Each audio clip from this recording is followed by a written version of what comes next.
La multinazionale americana del vetro, Owens Illinois, investirà nel prossimo biennio 50 milioni di dollari nello stabilimento pordenonese di Villotta di Chions.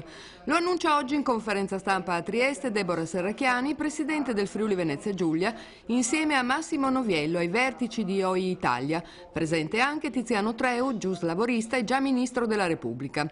L'investimento punta a ridurre l'impatto ambientale con un importante risparmio energetico sui processi produttivi. La sostituzione dei due forni fusori permetterà infatti una riduzione delle emissioni di anidride carbonica del 30% e un risparmio del 40% di energia. La capacità produttiva dello stabilimento, specializzato nella produzione di contenitori in vetro per l'agroalimentare, sarà incrementata di circa 50.000 tonnellate l'anno. La spinta ad investire qui, anche con nuove assunzioni, la presenza nel Friuli Venezia Giulia di un importante settore vinicolo in grado di mantenere elevata la domanda. Ma anche, sottolinea Serracchiani, con l'alta qualificazione delle maestranze, che costituisce un valore aggiunto.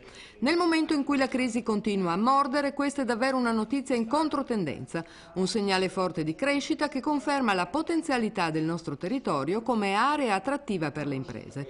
Sullo sfondo le politiche di sostegno all'economia messe in campo dalla nuova amministrazione regionale.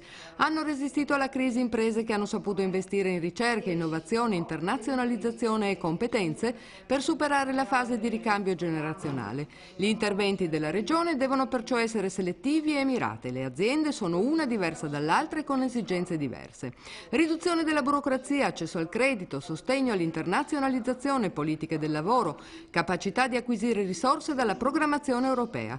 Una Regione, conclude Serracchiani, che deve essere presente dove è in grado di rendere il territorio più attrattivo.